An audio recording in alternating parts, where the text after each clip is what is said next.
Welcome to our live stream of high school sports. Please note that this broadcast is produced by an independent team of sports enthusiasts, and the views, opinions, and commentary expressed are solely those of the commentators and not representative of the schools, teams, or athletes featured. While we strive for accuracy, occasional errors or misstatements may occur. This stream is intended for entertainment and educational purposes only. Thank you for joining us and enjoy the show.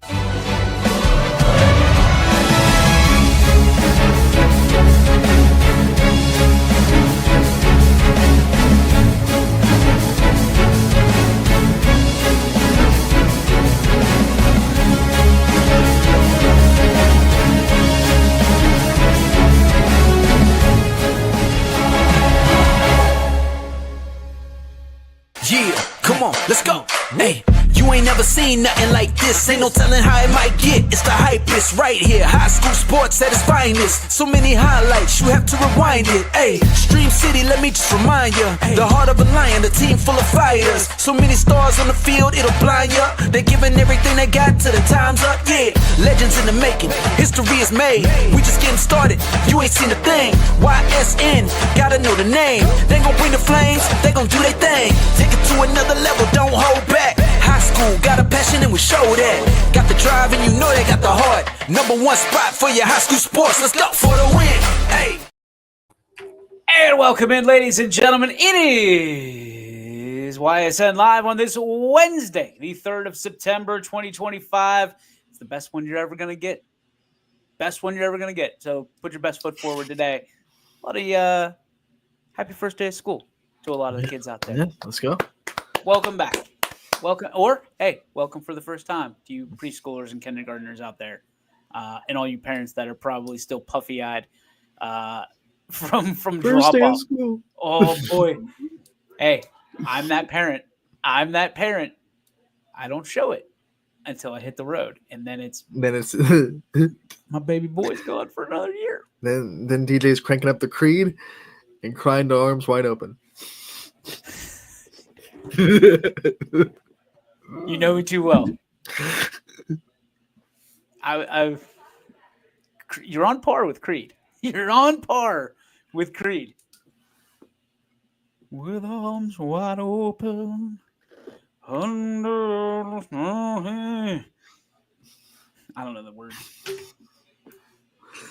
Can you take me higher? There we go. Now we're rocking. It is a beautiful Wednesday outside, folks. Go enjoy it because tomorrow looks like Cropzilla. It looks like it's gonna rain. Even though I think we need it.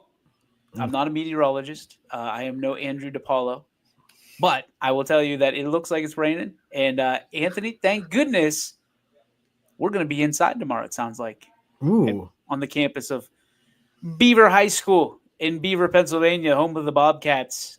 You will be there for a volleyball game. Yep. And we will be there for the atmosphere and to talk a little football, talk about Beaver, PA, and what all the great things going on over there. Excited for that.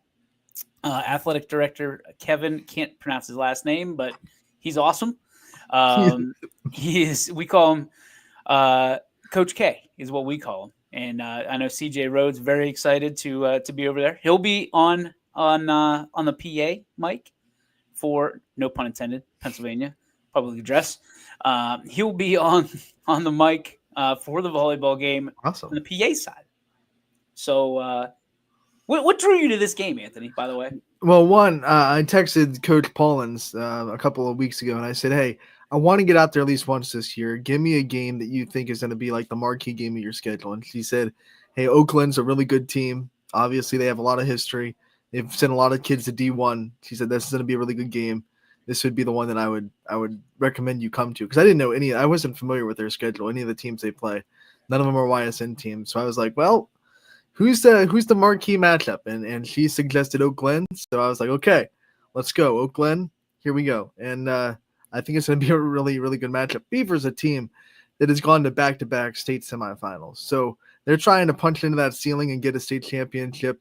So you got to get them on the network for sure. So we're going to try to hopefully get a really good matchup on Thursday. Hopefully Oak Glen brings it and we have a thrilling, volleyball marquee matchup on a Thursday night. I'm excited. That place, one of my favorite venues is the Beaver Dome, dude. It is unbelievable. And it has like a, how do I want to, like the Boston feel to it. Like I'm pretty sure the brick is unbelievable. It's so cool to be surrounded. They've got like almost a Princess Peach like tower that most broadcasts are coming down from. I don't know where you're going to be. So that'll be interesting to see where you are. And then on top of all that, where are we going to be? Because I know it's a pretty big gym, but Coach K said it's pretty loud in there. Yeah. So, hey, you're in the gym too? We're going to go in the gym, I think. Okay. I think we're going to go in the gym. Don't know. I owe him a phone call. Was a little busy this morning, more busy than I thought I would be. Phone ringing off the hook. We can hear it. That's the athletics. Hey, business is good. Business is good. But I had drop off this morning, and with the big man, and then it was just call after call. It's been like that for about 72 hours. Yeah. It's been wild. It's been wild. I know nothing about anything. That's all I'm going to say. We're not inside. We are not inside informants. We're like we don't know crap. We know ball. That's what we know. We know ball. That's it. That's as far as it goes, and that's all we're gonna say. But on top of all this, we got to get a show prepped for Thursday. Oh, not to mention we got a great show today. Nick LaRosa from Louisville will join us, and we're excited to have him at 12:15. Thank you, Nick, for dialing in. We appreciate it. And we're going to talk some Louisville football, which, buddy, not looking bad. No. Not looking bad. I saw you were able to get QB1, Mr. Willrich. Yeah, he's going to be a little off air. He couldn't quite make the 12 to 1 hour, but we're going to get him today. So those two should be going up on the website together. It's going to be a fun one. Can't wait to – I'd love to be a part of that. That's 2 p.m., right? 2:15. 2:15. We'll see if we probably not going to be able to make it. 225's pickup. So that'd be a stretch. Might have an angry young man over there waiting on his McDonald's. He knows it. He knows what day it is. He's Dad, his first day of school. I get a Happy Meal, right? Yeah, you get a Happy Meal. Yeah. Can somebody get the kid a Happy Meal? So I've got to brave the drive-through line, and you know how I feel about drive-throughs, pal. Oh, yeah. And then you get the person that wants to check everything before they keep going. Gosh. I hate drive-thrus. I hate them. I hope I have a great experience at this drive-thru. Luck has not been on my side. It's been a tough season for the drive-thru. The one thing I do like about McDonald's, and their app works really well, so you can just pull in, you put in the little code, and they already have your order ready, and it's like, okay, there you go. It's a lot quicker experience than most of the other fast food places that don't have great apps. Okay, so let me ask you this, connoisseur of McDonald's. Do you feel like your food's been sitting there for a minute? Sometimes. Yeah, if you don't hit it at the right time, it's like this chicken nugget is rubber. Why is this chicken nugget fresh? Ice cold? Yeah, yeah, that's what I'm like. I understand that, but it's not always going to be like piping on out of the oven fresh, but it should always be warm. Like, right? Like you're paying for it, it shouldn't be cold. First off, there's no ovens. Okay, so let's I guess Quentin, my brain's not working that fast. Okay, it's fryer out of the fryer. Bingo. Piping hot out of the fryer. I thought you were under some impression that there's an oven back there. No, I don't know if you've ever been inside a McDonald's, but the magic is there's no oven. There's the magic. There's a lot more magic that I don't know about, but I know there's no oven. I like the convenience of the app. Mm-hmm. Awesome. I don't like the coupon person in me says I like that you give me incentives to use your app. Mm-hmm. there's a conspiracy theorist on the other side of that shoulder that says, I don't think your food's as fresh. Not that we're getting fresh food at McDonald's or any drive-through per se, but if I eat cold fries, I get real heated. Real heated. There's nothing worse than cold fries. Because like fries have, excuse me, they have to be hot, right? Mm-hmm. They've got to be. Even I would argue fries have to be scalding hot, and like I'd be more apt to take them out. You do the blow. Yeah, and the one you have to like eat them like a bunny eats a carrot because it's too hot to eat a big bite. So you're just sitting there like. But that's on me, right? That's on us. Yeah. If it's cold, it's on you. I might swing through that drive-thru again and chuck them right back in. Send them to their home. I've seen it done. Now heat them up. I know a guy, one of my favorite stories. I don't advocate for this. I want a disclaimer out there. I do not advocate for this. He hates pickles and he hates mustard. And he ordered a cheeseburger or five. Right before he went to basketball. Like we had like pickup basketball and this was like his pre-workout. By God, they put pickles and mustard on every single burger after he told him not to. Anthony, again, not advocating.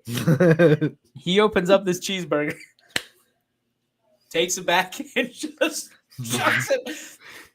Did he circle back into the drive-thru too? No, man. Before he even. He was the checker. He checked it before he left, huh? Checked it before he left. And 5 fastballs right back in to the kitchen. I mean, it was. I was appalled. But you wouldn't know because I was sitting there dying laughing. This happened probably 20 years ago. In fact, it was 20 years ago. I wasn't even old enough to drink yet. And it was just those yellow paper cheeseburgers going fastball. Like, and the poor guy at the drive-thru didn't know what to do.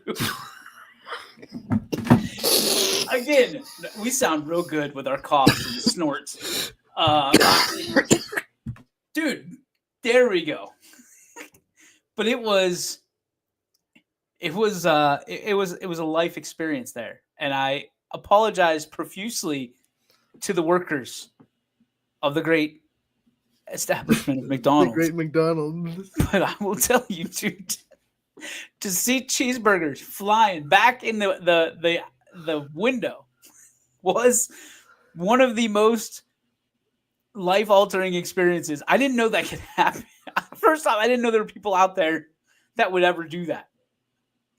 And this was my friend circle at the time. It was just, what is wrong with you? And he pulls up safely, and he looks at me dead in the eye, and he goes, "I said no mustard or pickles." I was like, "All right, I guess this is the way." That tells me that's happened before to him, and it was like his last straw. to go from paying someone, and they were like $1 at the time, so like he dropped $5. He never got his money back, but he took these cheeseburgers and like Roger Clemens going after Mike Piazza, he chucked those things. Like, Anthony, it's not like a toss, like not like hey here, I think you accidentally gave me the wrong burgers. No, man. He was a man that had enough of life that day. He just, the way that he unwrapped it and the disappointment in his face when he saw the mustard and pickles, and then he closed it back up. He closed it back up too. I love it. Now he very well could have checked the other 4 burgers. However, nope. He just decided that the rest of them had. You messed up one, you messed up all of them. Just slinging them like Peyton Manning, like just the person, the Okay. You have people that are making their way towards the drive-thru to see what's going on, and you see these yellow wrapper cheeseburgers flying across. I mean, again, I do not advocate, but it was one of the funniest experiences I've ever been a part of without signing up for that. Like, if you would have said, "Hey, you're going to be in the passenger seat when all this is going down," I probably wouldn't put my name down. But it happened, and then just pulling up, he goes, "I told him no mustard and pickles." You did. Witness. Fair enough. we hide. I mean, in the gym we were at was like 90 feet away from this McDonald's. There was no hiding. Like it was. Hey, that car's right over there. Yeah. The van with the wood paneling. The van with wood. Oh wow. Oh yeah. Yeah, you can't hide that at all. No. That was the only one created since about 1974, and we were in it. What a show we've started with. What Blast from the past. That guy is now a coach. Wow. Okay. No names dropped. No names. No names. No jokes. He he's not a baseball coach, but he can sure teach that fastball. Whew. Yeah, so that's how you start. If you ever have one of his games, you could bring him some cheeseburgers from McDonald's with mustard and pickles. With mustard and pickles. Oh boy! And then just do the snake route, like you can't. Kind of like an alligator's chasing you. You just keep going serpentine your way down. He's trying to hit you with cheeseburgers. Oh, this show has already sucked. So can't wait till we tuning in today. Yeah, thank you. Appreciate you for tuning in. If you're just tuning in, you haven't missed anything other than our awesome story about my yesteryear and how I hate drive-thrus. And now all that stems from me getting Z a Happy Meal after his first day of school with it, which is a tradition now for the Oakleys apparently. Now I don't know. I'm gonna have to actively try not to laugh going through the drive-thru. So you just made it. Thanks, Anthony. Thank you. You just made my drive-thru experience even better. Because I'll probably be giggling and they won't have any idea, and I'll have to tell this story to Z, which inevitably will probably end up 13 years from now. He will be with or be the perpetrator of throwing cheeseburgers into a window. So I apologize in advance. My dad told me this story. This is about to be epic. And I apologize to anybody who's watching this right now who gets that in any fast food people. Again, fourth time. We do not advocate it, but boy, was it funny. Boy, is it funny. Because there was like that. This isn't about sports right now. We're just tap dancing. There was a real problem where people were throwing like milkshakes and stuff back in. Do you remember that? I saw a lot of milkshakes being thrown like from the drive-thru into as a bit, and I always thought that was a bit, like, oh, we're doing it for the TikTok or whatever. Is that what it was? Yeah, it was a bit. It was never real. Yeah. Because I saw like someone like I've seen like people get Coke thrown at them through the drive-thru. I'd be so mad, dude. I'd be so. Can you imagine? You're just at your job and some guy or gal throws Coke back. Like, that's not. The ice cream cone, like, oh, I wanted vanilla, and then they throw the ice cream at them. I guess that's not a whole lot different than throwing cheeseburgers at somebody, but at least the cheeseburgers were wrapped. At least you had the courtesy to wrap them back. You can't throw a raw dog ice cream cone at somebody and I asked for vanilla. You're at McDonald's, sir. Just be happy you get ice cream at all. Yeah, our ice cream machine's broken 50% of the time. So 50. We'd be lucky. Can I get a milkshake? We don't have milkshakes. See, I don't understand that because milkshakes are a staple at McDonald's. Somehow, even though you can't get them a lot of the time. Did you ever see the one where the guy walks back into the kitchen. Like he asked for it to be mixed, and she goes, "Oh, the ice cream machine's broken," and he just walks back in there and in the McFlurry machine and hits it, and it's fine, and people just don't want to do it. Yeah, this is working just fine. Okay, cool. I mean, he did it. He was swift, so he is obviously experienced at the McFlurry machine. He's worked there before. I would be walking up there and be like, "All right, now what do I do?" Like you get so far. That now I'm thinking that might be a bit, because why would you let anybody just walk behind the counter? Well, if you don't care about your job that much, that you're just going to lose money because I don't want to go make the McFlurry. That's true. That's true. Hey, we're thinking on the fly here. We're thinking on the fly.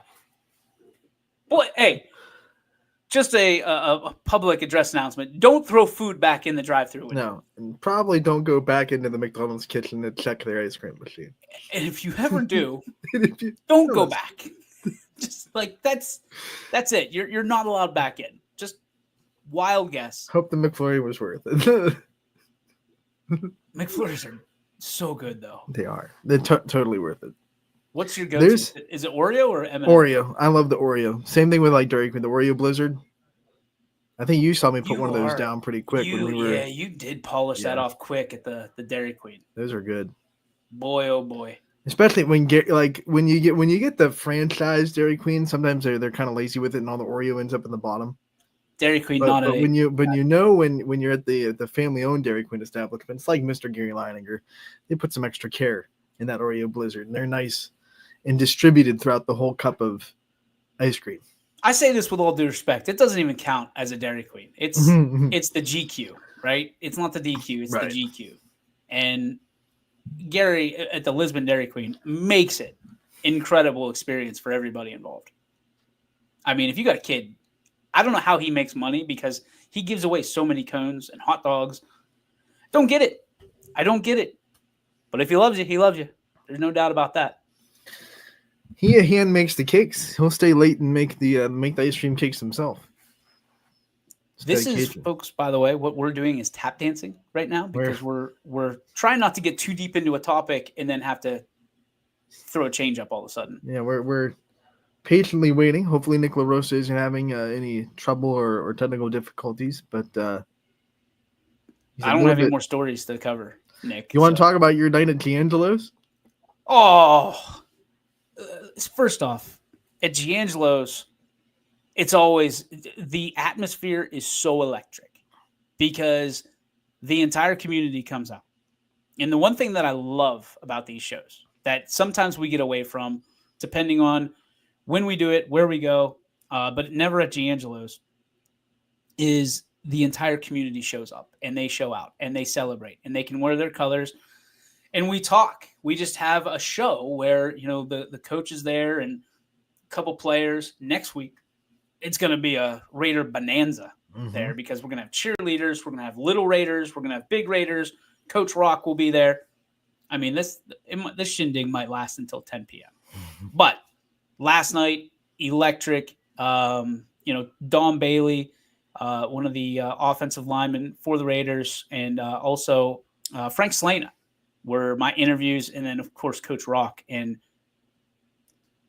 if you know Dave Rock, and I have gotten to know him very well, he's one of my best friends in this world and a guy that I would undoubtedly take a bullet for if asked. If we were in war, you're not hurting Dave Rock. Like, it's not happening. What I will tell you is he sometimes is real nervous, especially when we first started these. He was real nervous about saying the wrong thing. He dropped some knowledge last night, pal. I don't know if you saw that clip about the I don't know what this is. If you saw the clip that we have on social media right now about not hitting the snooze button, like he's talking about his guys and how he wants them to be in life, not just football, but in life. I was ready. I mean, I had windows behind me, but there was a wall that I could have run through.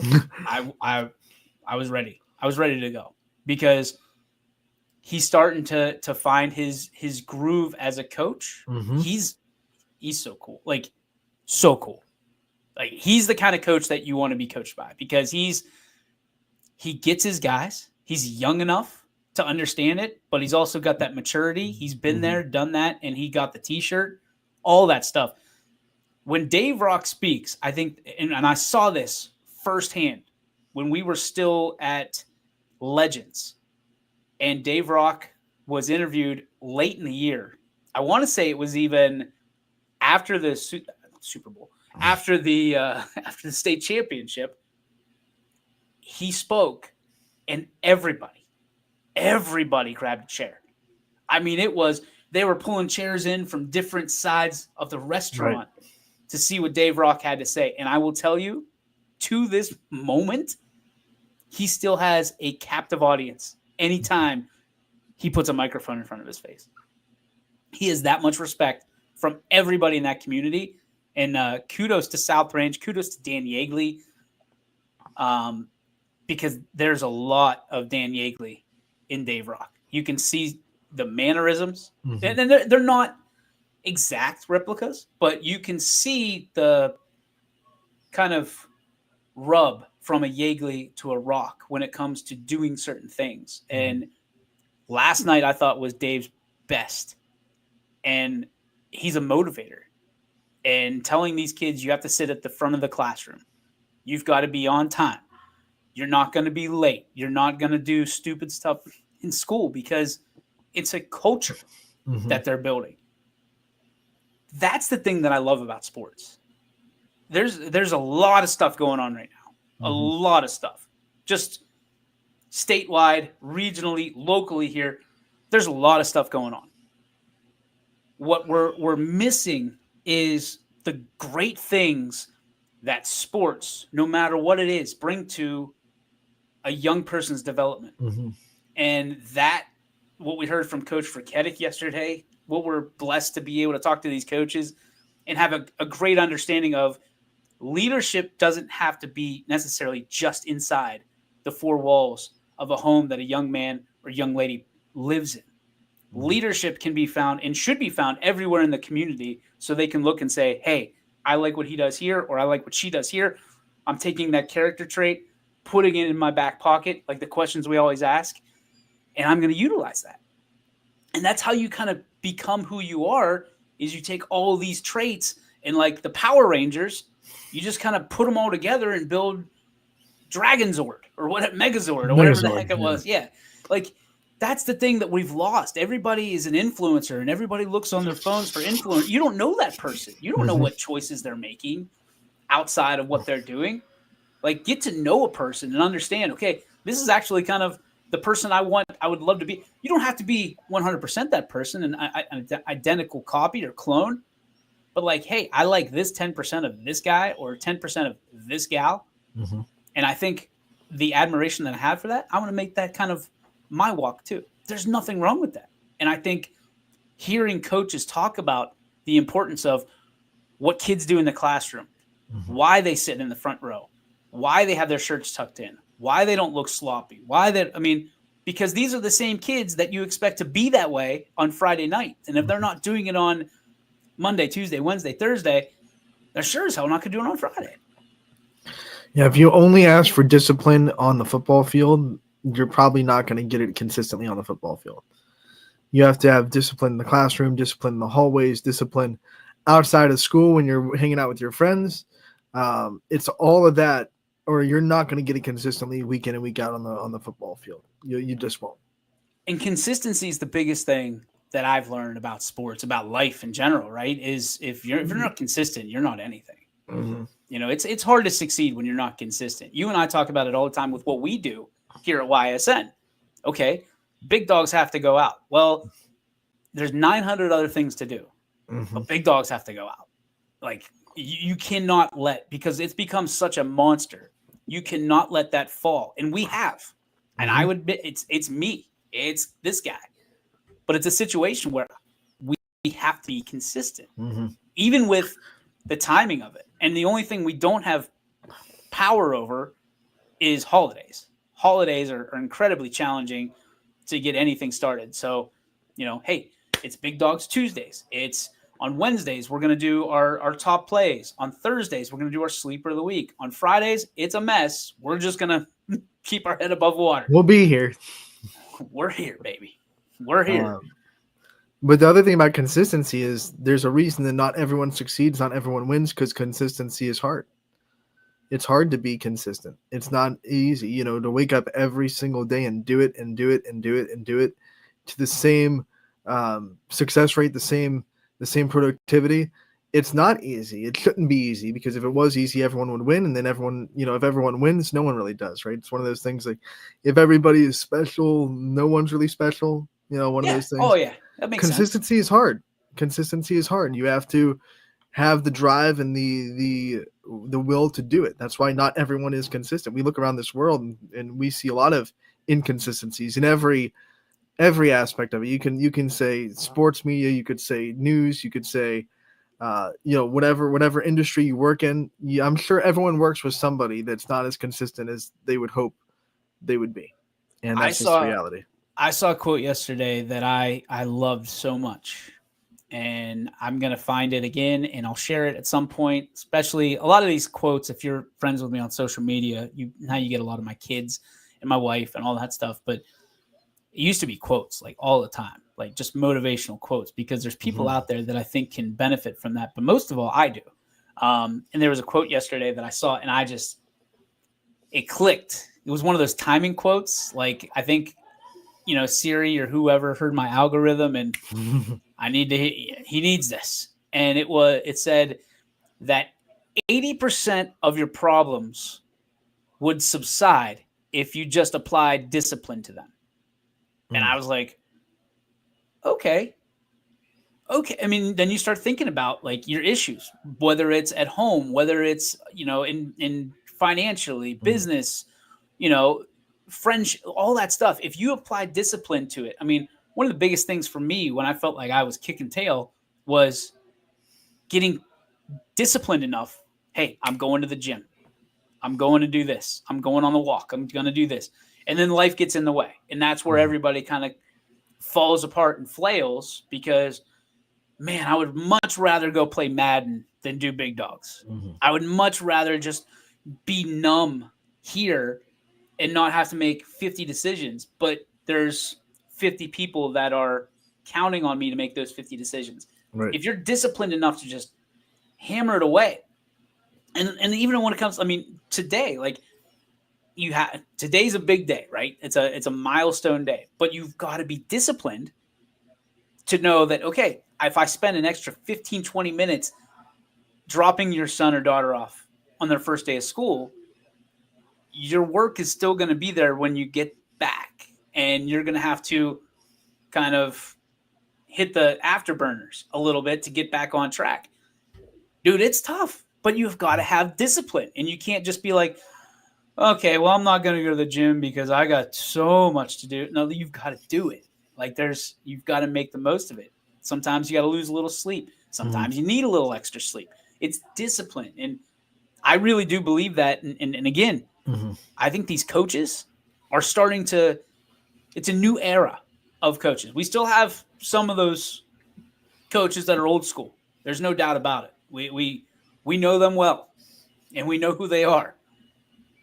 But there's I don't want to say even a new era. There's a new revolution or evolution of coaches that have come in and are really preaching discipline and consistency and understanding that if you're able to achieve these minor milestones in sports, your life is going to be so much easier because it's apples to apples.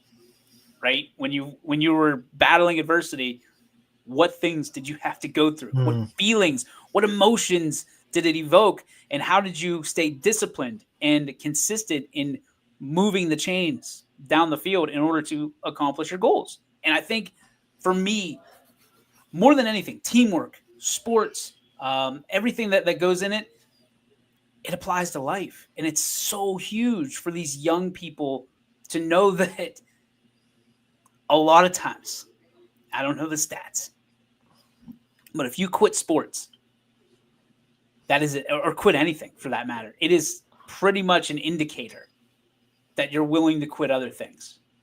Mm-hmm.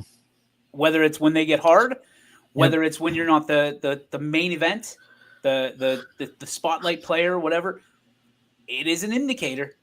And sometimes you got to battle through it, because sometimes you might think you want to be a leader and then you go, whoa, okay, I don't mind being an offensive lineman. I don't mind being a defense. Not everybody's going to be the quarterback. Not everybody's going to be a running back, wide receiver, the pitcher, the libero. Not everybody's going to be a team captain. It's okay to follow sometimes. Because, I mean, we talk about all the time, these sports, Ant, and I'm going to throw this to you. We have all these different sports, and especially with all the small schools that we have, you're not going to be the best at every single sport at your school. There's always going to be someone that specializes or is better than you in another sport, because that's just what they're blessed with having the abilities to do. I mean, do you think there's a mental block sometimes that kids expect to be the best at every single sport, even though, hey, that's a great quarterback, but he's like the second or third best baseball player on the team, which isn't a bad thing. I think it can be hard, especially when you're the best at maybe another sport, right? If, let's say, you're the best softball or baseball player on the team, like you're leading the team in batting average, but then you go play football or volleyball, and all of a sudden there's this stud, you're not the quarterback, or you're not the leading receiver anymore. It's hard to turn off that competitiveness, because to be the best in the other sport, you have that like dog mentality, that alpha mentality that you're the best, and then to go into another sport later down the line that you're not anymore, it's hard to turn off that alpha mentality a little bit and be like, hey, you know what, here in this arena, I'm not the alpha anymore. I got to be the beta a little bit. I got to follow the alpha's lead in this sport, because it's not my forte. I think it can be really hard to switch that on and off, because then you have to turn it back on in the next sport. If you're the best, you got to, okay, now I'm the alpha again. I got to step up and not be the beta anymore. It might be really hard to transition between those two things. It's not something that you have to do a lot in other aspects of life. Like if you're in a job, you're consistently that job, right? You're the alpha in that job for, not Monday through Friday, 9 to 5, you're the best at what you do. You don't really have to switch to another job and then you're not the best anymore. So sports is unique in that sense, where you really do have to go from being the alpha in one sport maybe to not the alpha in the other, and kind of flip-flop between those two mindsets. It's interesting because, I mean, even just, the alpha mentality is a brand. It's something that people chase, is I want to be the alpha. I want to be the alpha. Nobody celebrates. I don't think I've ever seen beta mentality shirts. You know what I mean? Like beta mentality, always there for everybody else. You know what I mean? Like it's not celebrated, but it's going to sound very, kumbaya of me. It should be, because there aren't many alphas. Like there can't be, you hear all the time, there's too many cooks in the kitchen. There's, all those there's ones that are probably worse than others and probably not 2025 safe. But what I'm trying to get at here is that it's not a bad thing to know how to take a back seat sometimes. Same with, when you're having a conversation, like you're not always going to, sometimes conversation isn't necessarily even up for grabs. Who's going to bring home the championship of the conversation? Sometimes you just got to sit back and listen, and I think that, if you're the best football player, but you're the second or third best basketball player, and you're the second or third best baseball player, or whatever sport, you can fill in the blanks. It's a variable. There's nothing wrong with that, but I think you can also learn leadership from taking that beta role and be like, okay, we heard it yesterday. We heard it yesterday with Miss Lyons saying, hey, I'm going to let her talk, and then I'm going to come in and do my thing. That is a beta leadership role, right, which I think is appreciated, because if alpha misses it, beta's there. And it can take the whole alphabet to make a championship team, from alpha all the way to Z.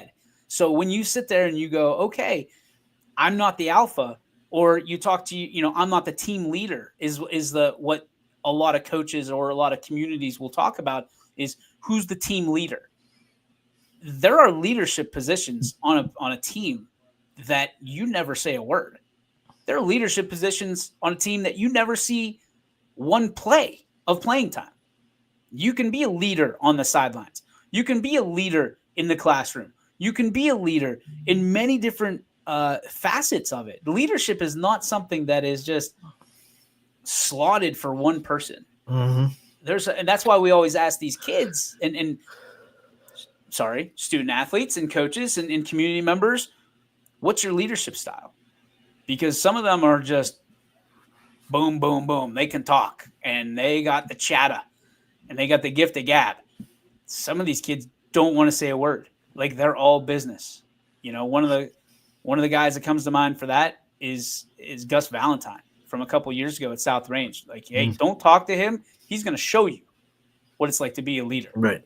And then you've got other kids, and we celebrated last night that Nick Toy of South Range, a sophomore, gets knocked down, but then he gets up and he gets in the face. It was a late hit, is what we were told. He gets up and he has that Baker Mayfield dog in him. He's jawing at a defensive lineman. And I asked Dave, I said, hey, you were a defender. If a quarterback got up after you hit him and did that, what would you? And he didn't have an answer because nobody's ever done that. He's like, believe me, if I put you down, you're not getting back up. The next time it'll be with a shovel, pal. That's kind of like that. That really does remind me of Josh Allen, because he's the kind of quarterback that does get hit and he'll come up and go right at you after you knock him down. So, and he's obviously one of the best alphas in the game. So, but there's also, and we've talked about this offline. There is something that you and I both, I believe. I don't want to put words in your mouth, but neither one of us like the senior only leadership style. Mm-mm. I just don't think it works, because if you only have seniors leading your team,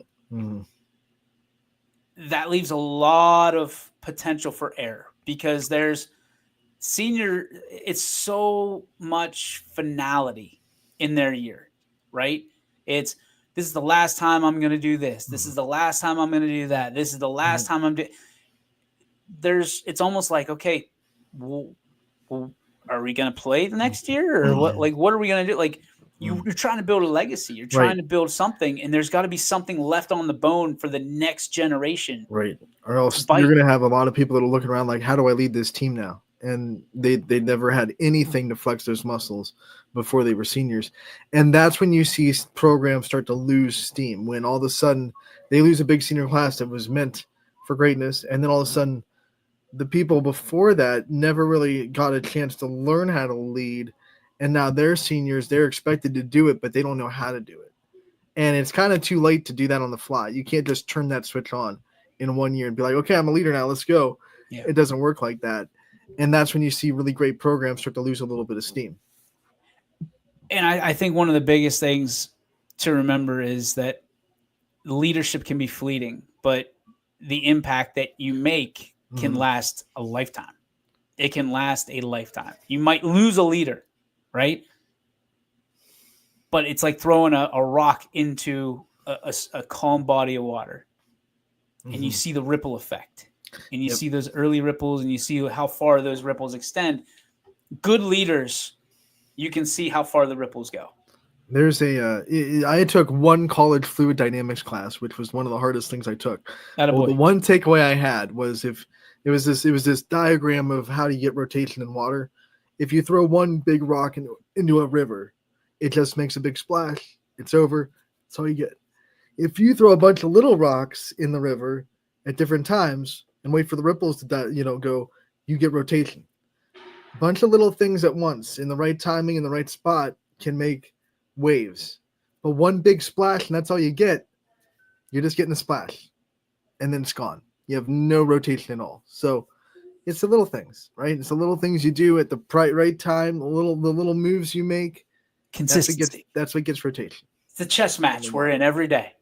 What would happen if you threw Fraggle Rock into the river? I don't know. Down a Fraggle Rock, kiss your fears away, right? Worries for another day. Down a Fraggle Rock. Down a Fraggle Rock. Yes. We did it. I'm going to say that our guy's not showing today. I'm going to say that. I think we've tap danced enough. We got catfish today. This turned into quite the tap dancing show today. We apologize that you even tuned in today. because this was an absolute mishmash of nonsense from yours truly. And hey, Anthony tried to dial it up with some great 1-2s at the end there. Great job. This is why our show stinks. This guy stinks. but we have sponsors, and we're so glad we have sponsors, and I'm sure they're glad to be part of us. We have our friends tomorrow. Hopefully they'll be here on Thursday. Thank you to Greg Greenwood at Greenwood Chevrolet for always having our back. They go the extra mile for you, and we like to do that too, even when we have nothing to talk about and we're tap dancing for topics here on a Wednesday in the middle of a football season, which we had interviews lined up.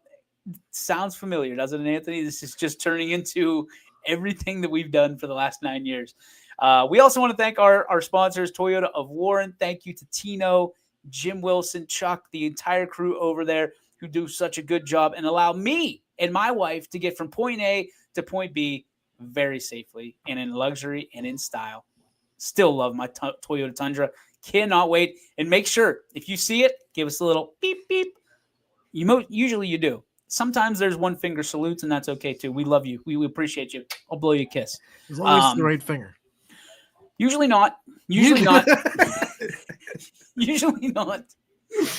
I thought for a while that they were saluting their tribal chief. They were acknowledging their tribal chief, but that wasn't the right finger. That wasn't the right finger. So, and it was half a peace sign. So we'll just leave it. I don't know what half a peace sign. Well, I do know what it means, but we appreciate you acknowledging us in a way that I'm not your tribal chief. So there it is. Thanks, Toyota Warren. Appreciate you.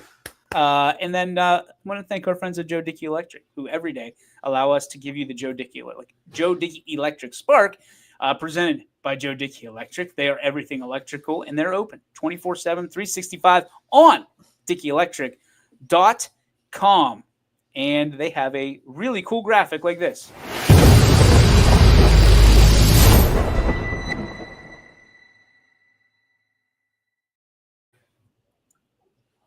Any guess to your spark today? So my spark, man, these shows are fun. That's my spark. Like I know it's not exactly what we planned, and we have to kind of put the plane together in the air, as we like to say. Ooh.